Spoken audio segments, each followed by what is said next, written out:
Halo teman-teman, jumpa lagi sama gua Keanu Evans di channel Keanu Evans tentunya. Pada kesempatan kali ini gua mau bikin video baru lagi, tapi bukan seputar tutorial ataupun tips and trick yang biasa gua bikin, ataupun video-video cara menyelesaikan problem entah itu di Android atau di laptop gitu. Jadi pada kali ini gua mau bikin video dengan nuansa baru, yaitu video tentang ilmu pengetahuan ekonomi. Kita sama-sama belajar ya, jadi kita have fun aja gitu.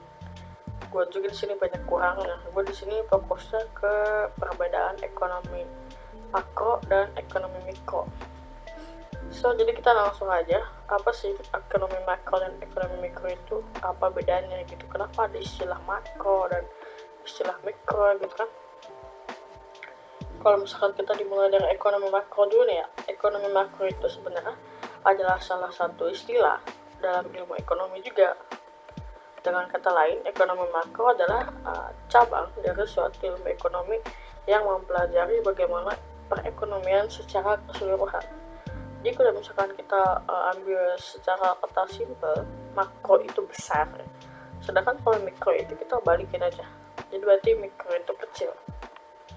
Adapun beberapa contoh masalah yang dibahas dalam ekonomi makro sendiri adalah diantaranya kita ambil contoh inflasi, pengangguran, tingkat harga, pembangunan ekonomi, pertumbuhan ekonomi, lalu ada pendapatan nasional dan produk domestik bruto gitu ya, PDB, dan masih banyak dan lainnya lah. Pokoknya bisa kita ambil contoh ya. Itu salah satu problem dari ekonomi makro sendiri.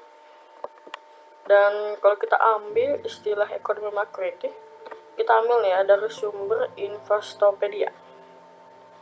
Ekonomi makro adalah ilmu yang mencoba mengukur seberapa baik kinerja ekonomi. Jadi untuk memahami apa kekuatan yang mendorongnya dan untuk memproyeksikan bagaimana kinerja dapat meningkat. Jadi gini loh, ekonomi makro, cabang ekonomi makro adalah cabang ekonomi yang berhubungan dengan struktur kinerja, perilaku, dan pengambilan keputusan secara keseluruhan gitu, atau agregat. Seperti yang gua tadi sampaikan di awal ya. Sementara kalau kita ambil dari sumber Gramedia blog maksudnya blog Gramedia, ekonomi makro adalah ilmu yang mempelajari ekonomi secara keseluruhan. Masih sama ya dengan sumber yang berbeda, intinya keseluruhan, karena makro itu garis bawah adalah besar. Studi ekonomi ini dikhususkan belajar tentang ekonomi dalam skala besar dan menyeluruh. Karena itu ekonomi makro adalah kata yang sering dipakai sebagai instrumen untuk melakukan analisa dan merancang serangkaian target kebijakan yang berkaitan dengan masalah-masalah atau problem yang gue sampaikan di awal tadi, seperti inflasi, tenaga kerja, pertumbuhan dan pembangunan ekonomi, keseimbangan neraca pembayaran yang berkelanjutan, dan masih banyak yang lain. Luar biasa. Maka itu ekonomi makro itu sangat penting untuk melakukan semua itu. Nah, selain itu, studi ekonomi makro sendiri dapat digunakan untuk menganalisa terhadap produsen secara menyeluruh. Selain problem yang tadi gue sebutin ya. Jadi ekonomi makro juga menganalisa konsumen dalam konteks bagaimana mengalokasikan pendapatan untuk membeli produk, barang, dan menggunakan jasa. Di dalam buku ekonomi untuk SMA, karya Ismawanto, dijelaskan ekonomi makro adalah ilmu yang mempelajari mekanisme bekerjanya perekonomian secara keseluruhan atau membahas variabel ekonomi agregatif yang dapat menunjukkan hubungan yang bersifat kausal. Jadi apa itu kausal? Kausal itu adalah sebab akibat, dan juga hubungan yang bersifat fungsional. Fungsional itu saling mempengaruhi. Jadi dua ya, bersifat kausal dan bersifat fungsional. Jadi intinya Ismawanto ini nyampein di dalam bukunya bahwa ekonomi makro itu adalah ilmu atau mekanisme yang bekerja secara keseluruhan membahas tentang variabel ekonomi agregatif yang dapat menunjukkan hubungan ekonomi makro ini, yaitu hubungan yang bersifat kausal dan hubungan yang bersifat fungsional. Jadi hubungan kausal itu sebab akibat, kalau hubungan fungsional itu adalah saling mempengaruhi. Lalu kita langsung loncat ke ekonomi mikro setelah kita tadi ngejelasin ekonomi makro ya. Tadi kan kita udah belajar ekonomi makro sedikit, kita langsung ke ekonomi mikro aja. Nah, di sini langsung ekonomi mikro itu adalah dua hal yang bertentangan secara konten. Jadi singkatnya, ekonomi makro adalah ilmu yang memfokuskan studinya pada ekonomi secara menyeluruh dan total. Intinya makro itu besar ya. Sementara di ekonomi mikro sendiri adalah studi yang menyoal unit ekonomi secara perorangan, yaitu dalam ruang lingkup kecil. Makanya kalau kita dengar ekonomi makro, kita pasti ingatnya dua kata, keseluruhan dan besar. Nah, kalau misalkan ekonomi mikro, kita ingatnya dua kata lagi, kecil dan perorangan gitu. Jadi single kalau kata istilah dalam hubungan percintaan, ya single, satu masalah gitu. Dia cuma punya perorangan, secara perorangan. Kita ambil contoh ya, perbedaan antara teori ekonomi mikro dengan ekonomi makro adalah berdasarkan pada bagaimana para pakar ekonomi menekankan tema pembahasannya. Yang seperti gue bilang tadi, secara keseluruhan dan secara konsep perorangan. Penekanan ekonomi makro adalah pada perilaku agen-agen ekonomi secara keseluruhan, agregat. Sedangkan pada ekonomi mikro sendiri adalah memberikan penekanan analisanya pada perilaku perorangan atau individu. Nah, jadi perorangan atau individu itu bisa kita anggap kecil ya, beda dengan ekonomi makro yang kita anggap besar. Perbedaan lain dari ekonomi mikro dan ekonomi makro adalah asumsi-asumsi yang digunakan. Teori ekonomi mikro berasumsi bahwa struktur pasar adalah untuk persaingan yang sempurna. Masalah ekonomi dalam teori ini hanya pada sisi penawarannya saja, bukan sisi permintaan. Nah, sedangkan anggapan dalam ekonomi makro sendiri adalah struktur pasar memiliki kecenderungan yang monopolistik dengan informasi asimetris dan tak sempurna. Dalam teori ini, uang tidak hanya dianggap sebagai alat transaksi saja. Jadi gini loh, gue simpelin ya, kalau ekonomi mikro itu, dia tuh mikirnya struktur pasar itu adalah salah satu bentuk persaingan yang sempurna. Karena dia hanya memikirkan pada sisi penawarannya saja dibanding sisi permintaan. Nah, kalau misalkan kita balik ke ekonomi makro, dia struktur pasarnya memiliki kecenderungan yang tidak sempurna. Mengapa demikian? Karena monopolistik dengan informasi yang asimetris. Asimetris itu apa sih? Kalau kita ambil contoh ya, simetris itu bukan sama sisi, ya kan? Simetris itu pokoknya semuanya itu perfect ya. Kayak misalkan persegi panjang itu kan, bukan persegi panjang, misalkan segitiga itu kan simetris kan. Jangan juga kotak ya. Kotak lah, misalkan kita kotak ini segi 4 itu kan simetris semua panjangnya. Kalau ekonomi makro adalah asimetris, berarti artinya apa? Tidak seimbang. Jadi kita tadi udah sampai sini udah paham ya, ekonomi mikro gimana, ekonomi makro gimana. Ekonomi mikro berpikir struktur pasar itu sempurna ya karena dia hanya memikirkan pada sisi penawarannya saja. Bisa dibilang itu sebutnya informasi simetris. Nah, kalau kita balik ke ekonomi makro, dia struktur pasarnya memiliki kecenderungan yang monopolistik, jadinya nggak sempurna. Karena apa? Karena dia informasinya asimetris, makanya menciptakan ketidaksempurnaan. Nah, makanya dari teori ekonomi makro ini, dia menyimpulkan bahwa uang itu tidak hanya dianggap sebagai alat transaksi saja gitu. Sebenarnya tujuan ekonomi makro itu sesuai dengan permasalahan yang muncul gitu.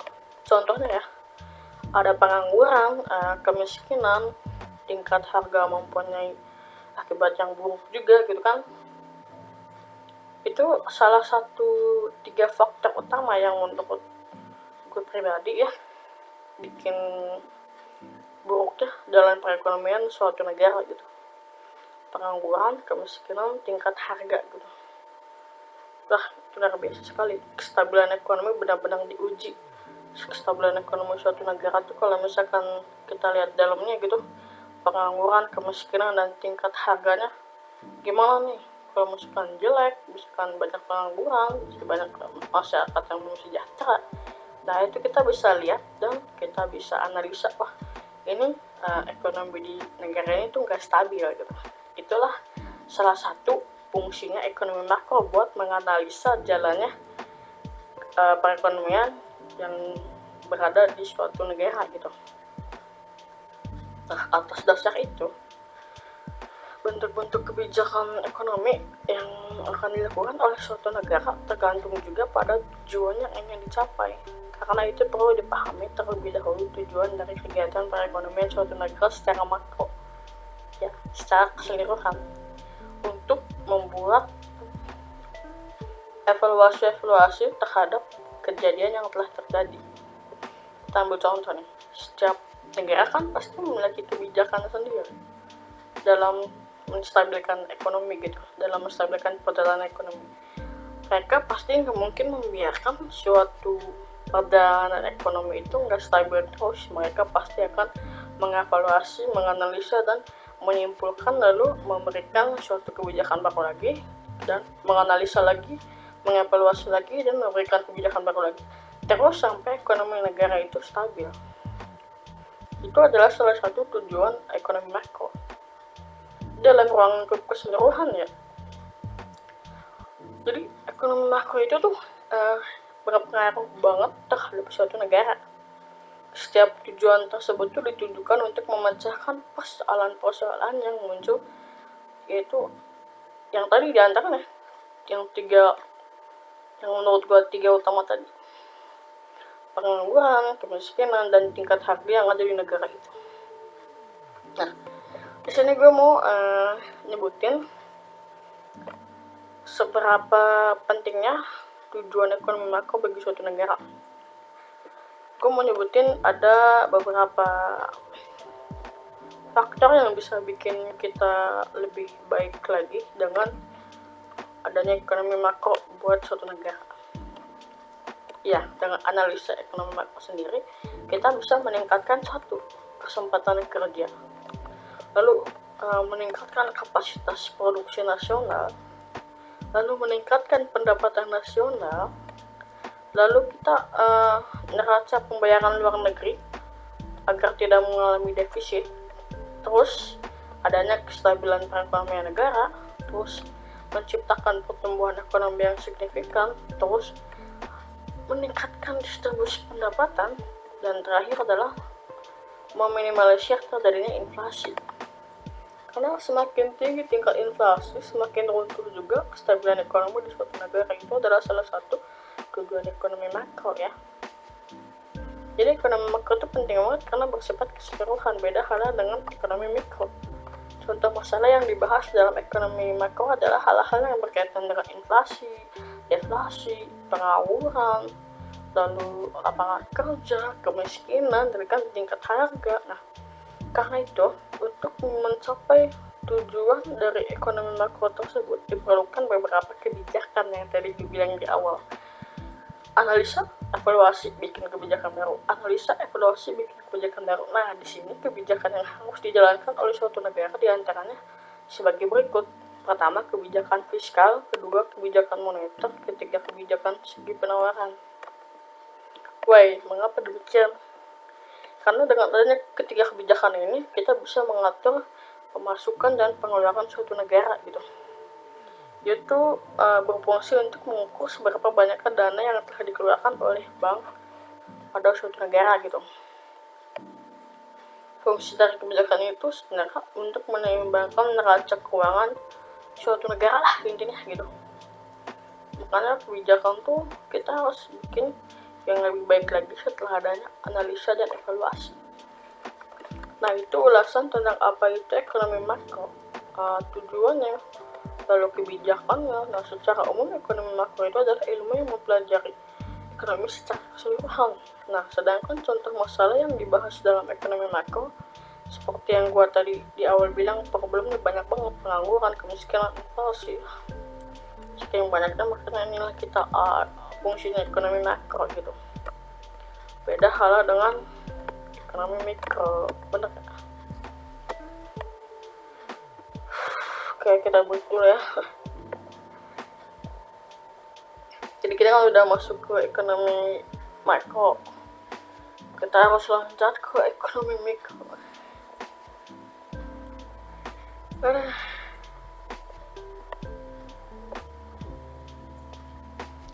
Jadi kita langsung ke ekonomi mikro aja ya. Jadi kan ekonomi makro udah, sekarang kita ke ekonomi mikro.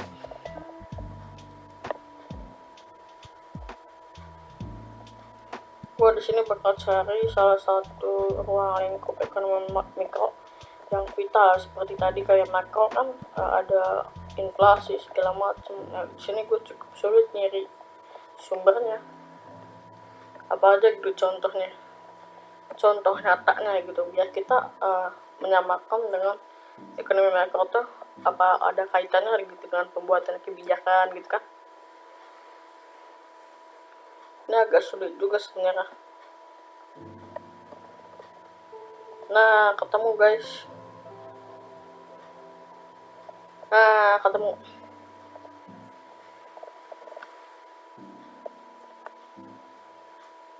Nih, sumbernya ya, dikutip dari buku ekonomi kelas 10 pada tahun 2009. Gue nggak tahu penulisnya siapa. Lalu diperbarui lagi dari buku itu menjadi modul pembelajaran ekonomi kelas 10 pada tahun 2021. Sini gue sebenarnya aja langsung ya.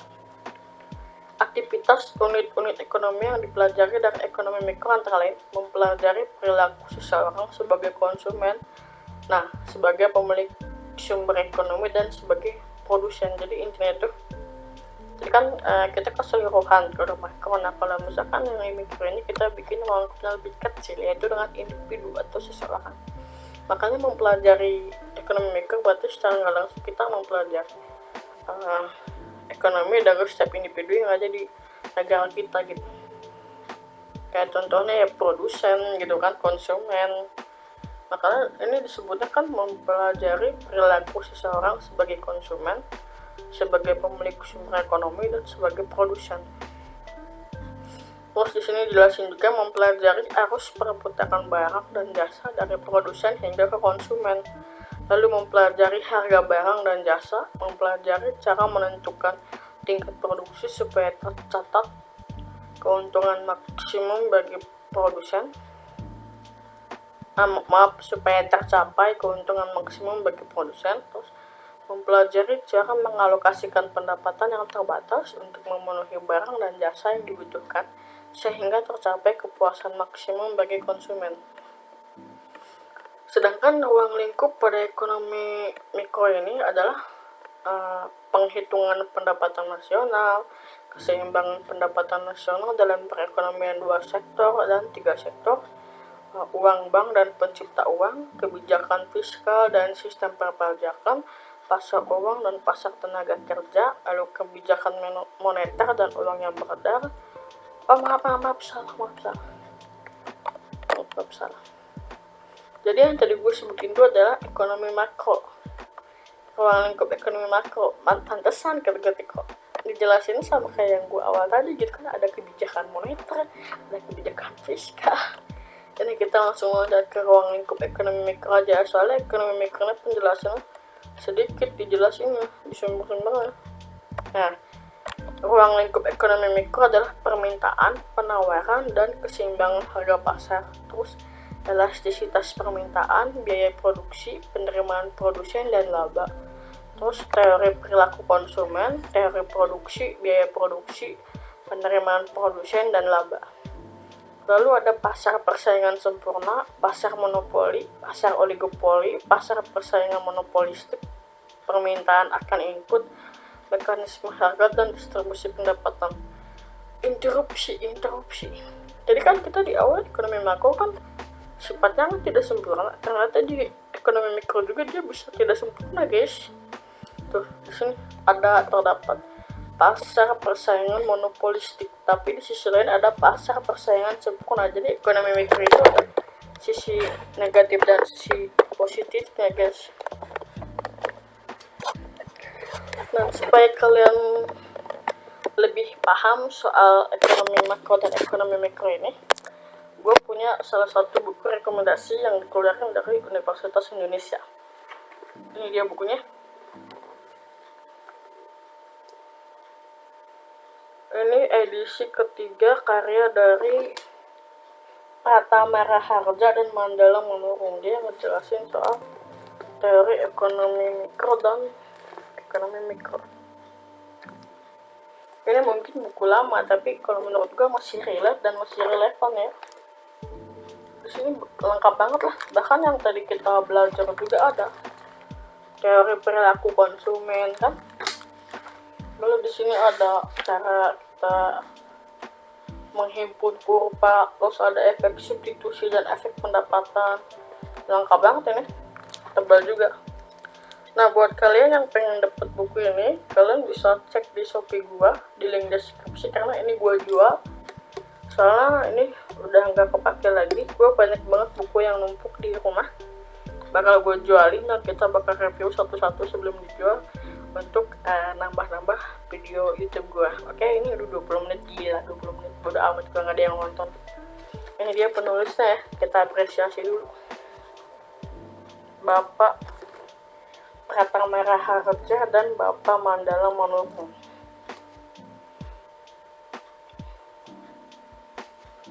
Oh, dia itu